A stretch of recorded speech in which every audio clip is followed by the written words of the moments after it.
Chers téléspectateurs, bonsoir. Et comme vous le savez, comme d'habitude, tous les troisièmes jeudis du mois, nous nous retrouvons pour un nouveau numéro de Résonance. Résonance est donc cette émission qui s'est donnée pour mission de vous expliquer comment sont élaborées les politiques publiques. Et pour mieux parvenir à cette fin, nous faisons intervenir ici ceux qui ont étudié ces politiques publiques. Il s'agit des anciens élèves issus de l'École nationale d'administration de la République démocratique du Congo. Et aujourd'hui, nous allons parler développement durable. Nous allons parler justement de toutes ces réalisations qui doivent concourir à faire de la RDC d'ici 2030 un pays émergent. Où est-ce qu'on en est avec cette fameuse liste et quels sont aujourd'hui les secteurs vitaux qui portent véritablement les indices de performance dont nous avons besoin afin de nous aligner parmi les nations émergentes? Pour en discuter, nous sommes avec M. Modeste Kakanda, à qui nous souhaitons la bienvenue sur ce plateau. Bonsoir. Bonsoir, madame. Merci encore d'être avec nous. Est-ce que vous pouvez vous présenter pour nos téléspectateurs? Merci de votre invitation, madame. Moi, je suis Modeste Kakanda, coordonnateur national de l'Observatoire congolais de développement durable. C'est une structure du ministère du Plan. Comme vous l'avez dit aussi, je suis énarque de la deuxième promotion, la promotion Laurent Désiré Kabila. Je suis de l'Université de Kinshasa et fais l'économie mathématique. Alors, Monsieur Modeste Kakanda, on va tout de suite entrer dans le vif du sujet. Vous nous aviez dit, vous êtes dans l'Observatoire congolais du développement durable. Est-ce que vous pouvez nous dire exactement en quoi consiste le terme développement durable? Parce qu'on l'entend tellement, on en parle tellement, mais sans pour autant savoir exactement ce à quoi ça fait référence. En fait, le développement durable, de manière simple, je peux dire, on se développe aujourd'hui sans nuire aux capacités des personnes qui viendront après nous de se développer à leur tour.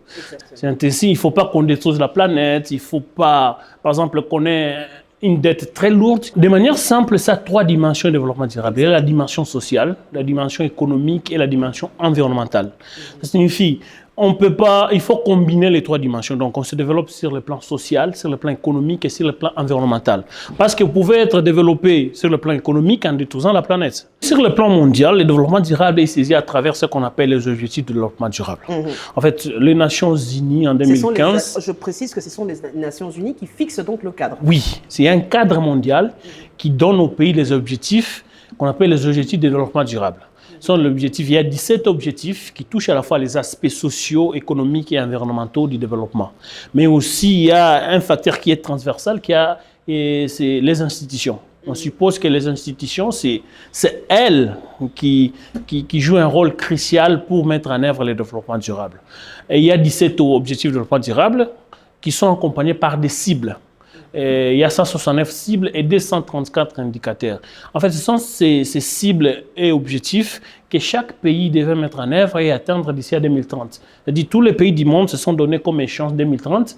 C'est-à-dire que c'était une échéance de 15 ans pour atteindre un certain niveau dans différentes dimensions de développement durable qui sont mesurées par des cibles. C'est un ensemble de cibles qui touchent toutes les dimensions de la vie d'une nation et que le pays s'est engagé à atteindre d'ici 2030. Alors aujourd'hui en RDC, quels sont les secteurs où on peut dire que les chiffres changent, où on note justement un changement positif?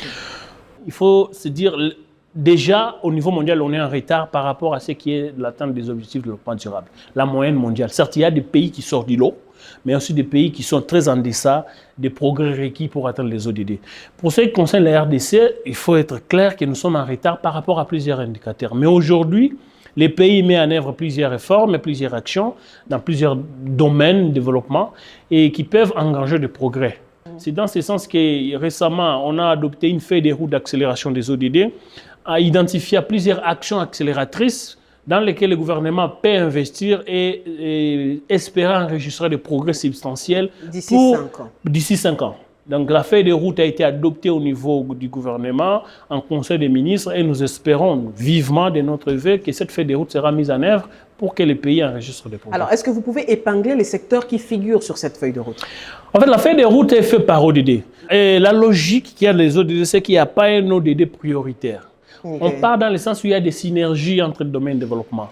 Ça signifie qu'on ne peut pas aujourd'hui dire qu'on va développer le secteur sanitaire sans des infrastructures. On ne peut pas aujourd'hui développer l'éducation sans voir des questions de la pauvreté On ne peut pas aujourd'hui réduire la faim sans voir des questions qui sont à l'énergie, des questions qui touchent par exemple les égalités, oui, et ainsi de suite. Ça signifie aujourd'hui, on ne peut pas dire que tel domaine est prioritaire. Le problème qu'on a aujourd'hui, c'est de voir quelles sont les actions les plus synergiques possibles. Ça signifie les actions qui ont des externalités positives les plus élevées. Au regard des besoins urgents et concurrents dans plusieurs domaines, le pays doit cibler les secteurs le plus accélérateurs possible. Alors, si aujourd'hui, disons que nous sommes dans le meilleur des mondes, où tout est adopté sans rien laisser de côté, vous pensez que les premiers résultats peuvent apparaître au bout de combien de temps? Même si on nous donnait aujourd'hui toutes les ressources du monde, on ne saura pas aujourd'hui investir et avoir des retombées immédiatement. Il y a des actions qui peuvent avoir un impact positif à court terme. Par exemple, on peut couper les arbres pour les vendre. On aura de l'impact à court terme, on aura des ressources. Mais à long terme, nous aurons de l'impact sur les changements climatiques, ainsi de suite. Donc, il y a toujours cet arbitrage à faire. Ne pas se fier à la perception directe, faire des analyses approfondies pour identifier qu'est-ce qui est bien à faire, qu'est-ce qui peut avoir. Parce que pour nous, en tant qu'observatoire, la nécessité ou l'objectif de chaque politique publique, c'est l'amélioration du bien-être de la population. Donc, c'est ça la question qui est centrale. Est-ce que cette politique améliore le bien-être de la population? Ça peut améliorer à court terme, mais nuire à moyen ou à long terme. Donc, il faut avoir des actions qui ont de l'impact, qui ne nuisent pas, ni à moyen ou à long terme, mais qui améliorent le bien-être de manière globale. Alors, j'aimerais vous poser une question, M. Kakanda. Et là, on va un peu titiller, j'ai envie de dire, votre fibre d'énarque. Si aujourd'hui, vous étiez nommé ministre de la prospective et du développement stratégique, alors quelle serait la première réforme structurelle que vous proposeriez, ayant justement en main les différentes cartes que vous venez de nous citer? En fait, au regard de l'expérience que j'ai, au regard de mes compétences d'énarque, la première réforme majeure pour ces pays, c'est les finances publiques, la dépense publique. Et aujourd'hui, on a beaucoup d'outils. La grande difficulté aujourd'hui que connaît la RDC, c'est la qualité de la dépense publique. Faire en sorte que chaque dollar dépensé ait de l'impact. S'interroger sur les coûts-bénéfices de chaque dollar dépensé. Et ça, pour moi, c'est la grande faiblesse dans l'action publique globalement.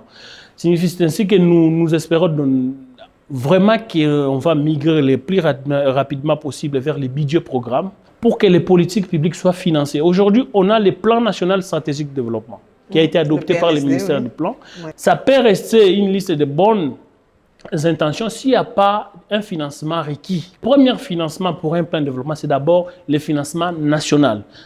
Donc, c'est la plus grande réforme à mener, c'est réformer nos finances publiques, surtout la partie dépenses. Okay. De l'État. Alors, aujourd'hui, vous êtes au sein de l'Observatoire pour relever justement les différents points. Quels sont aujourd'hui les secteurs les plus faibles qui ne bénéficient pas encore d'un véritable développement en RDC? Je peux dire que tout est prioritaire, en quelque sorte. C'est ça les défis qu'on a en RDC. On a des domaines tels que la santé, l'éducation. Et identifier un secteur, je peux biaiser les choses. Je peux dire tout, parce que quand on prend les indicateurs des ODD, si on se met en place, par exemple, les indicateurs ODD, on est en deçà de tout. Et la base de tout est telle qu'elle est identifiée dans le plan national stratégique de développement, c'est d'abord le développement humain. Et aujourd'hui, l'État ne met pas en place des ressources requises pour rencontrer les objectifs. Par exemple, dans l'éducation, certes, on a connu la gratuité de l'éducation, mais il y a des défis pour ce qui est de la qualité. Et dans le domaine aujourd'hui de l'alimentation, de la faim, ainsi de suite, aujourd'hui, il y a de plus en plus d'insécurité alimentaire et c'est très approfondi, surtout avec l'émergence des conflits. On a aujourd'hui des questions, par exemple, de pauvreté, de sécurité sociale. Presque 10% seulement des Congolais ont des filets de protection sociale, tels que la pension, des retraites, ainsi de suite. Tout est prioritaire. Ici, aujourd'hui, vous mettez beaucoup de ressources dans la santé, c'est-à-dire ça va diminuer les ressources qui ont été mises dans l'éducation. Si vous mettez beaucoup de ressources dans l'éducation, sachez que ça diminue les ressources qu'on peut mettre dans les domaines tels que la protection sociale, ainsi de suite. Alors, nous sommes petit à petit en train d'atterrir. Aujourd'hui, vous êtes au niveau de l'OCDD. Merci encore de nous avoir apporté ces différentes précisions. Quelle est votre lecture pour 2030? Est-ce que le Congo peut se permettre d'être optimiste sur la base de vos observations aux horizons de 2030? Est-ce qu'on peut espérer avoir la RDC alignée au sein de ces nations? En tout cas, nos rapports sont clairs. Au rythme actuel de progrès, on ne peut pas espérer atteindre les ODD d'ici à 2030, au rythme actuel de progrès. Et vous savez, ça n'est ni secret pour personne, les pays connaissent aujourd'hui aussi les conflits, et ainsi de suite. Ce qui fait que les ressources qui devraient financer, par exemple la santé, aujourd'hui sont affectées dans le domaine de la sécurité. Actuellement, parce que en moyenne, si on prend de 1 à 100, on est à 18% des ODD. Mais il faut rappeler que la moyenne mondiale, c'est presque 17%. Si aussi on menait au regard des ressources, des dotations naturelles qu'on a, la RDC peut facilement enregistrer des progrès, par exemple, dans le secteur de l'eau, si cette réforme s'est matérialisée. Parce qu'on a des dotations naturelles pour ça. Dans le domaine de l'environnement, là aussi, on a beaucoup d'atouts. La RDC aujourd'hui, j'ai suivi mon collègue Boyo qui a détaillé largement les atouts environnementaux de la RDC au monde. Ce qui veut dire qu'on a des atouts dans ce domaine-là, notamment en termes de mobilisation des ressources. Parce que nous devons aussi tirer des bénéfices du fait qu'on sauvegarde ces poumons mondiaux-là. Alors, juste une dernière question. Évidemment, vous êtes au sein de l'Observatoire pour le développement durable. Vous avez dit qu'il faut prendre en compte l'aspect social, l'aspect économique, mais aussi l'aspect environnemental. Mais nous savons tous que l'exploitation des ressources fossiles, l'exploitation minière, certes, ont un impact sur l'environnement, mais peuvent garantir un bond en termes de développement. Alors, est-ce que la RDC est en mesure de faire un choix devant un tel dilemme? Devrions-nous nous conformer à l'OCDD et continuer à avoir ce retard, ou ne pourrions-nous pas essayer de nous appuyer sur l'exploitation de certaines ressources et d'essayer de gagner un peu? On ne dit pas au pays de ne pas exploiter les ressources naturelles. C'est exploiter les ressources naturelles en tenant compte de la sauvegarde et de la biodiversité. La RDC aujourd'hui exploite les mines, le cobalt et le cuivre. On exploite ça. Mais vous savez aussi autant que moi que l'exploitation pétrolière au niveau du Graben 1 et 2 avait posé énormément de problèmes à cause notamment du parc des réserves naturelles qui pouvaient être impactées. Exactement. Oui, en fait, c'est là où on dit, nous, la RDC, on est en droit de réclamer des financements internationaux qui ne sont pas liés à ce qu'on appelle aujourd'hui financement climatique. Et ce financement climatique dépend, dans la plupart des temps, des institutions. Donc, nous devons mettre en place des institutions solides susceptibles de démobiliser. Parce que si aujourd'hui la RDC se prive de ses ressources naturelles, donc nous devons avoir d'autres dotations. Aujourd'hui, il y a des mécanismes mondiaux qui sont mis en place pour pouvoir mobiliser les financements, mais même si ça ne se concrétise pas, les pays ont le droit de réclamer un financement international du fait que les pays nous regorgeons une grande part de la biodiversité de la forêt du fleuve Congo. Très bien. Donc, on peut se permettre ce choix. Oui, les choix à faire. Moi, je me dis, aujourd'hui, il faut veiller parce que, comme je l'ai dit peut-être dans nos discussions avant l'émission, on peut bien exploiter ces ressources naturelles. On peut bien se développer maintenant. Et comme on le dit, le développement durable ne vise pas un développement au temps T. Ça vise un développement à la fois au temps T, mais aussi au temps T plus 1, plus 2, plus 3, plus 100. Enfin, nous ne devons pas nous développer en handicapant les générations futures dans leurs besoins, pour satisfaire leurs besoins. Donc, nous devons tenir compte de ça. Ce n'est pas qu'on interdit au pays, c'est-à-dire il y a des questions vraiment stratégiques. On peut bien se développer au cours d'une ou deux générations. Aujourd'hui, il y a par exemple des estimations qui montrent quand est-ce que les cuivres vont s'épuiser, ainsi de suite. Et quand vous allez dans les zones minières, il y a des déchets miniers. Est-ce que nous utilisons les ressources de telle sorte que les générations qui viendront, quand les cuivres vont s'épuiser, c'est eux qui vont gérer ces déchets-là? Est-ce qu'ils vont en profiter de l'exploitation minière d'aujourd'hui? C'est ça la question que nous devons toujours nous poser dans les processus de développement durable. Très bien. Ne pas se développer en nuisant aux autres. Donc l'OCDD, quelque part, tient la torche pour éclairer ce genre de décision. Oui, nous recourons aux données diverses. Nous utilisons plusieurs données. Nos analyses, nous voulons être factuels, objectifs.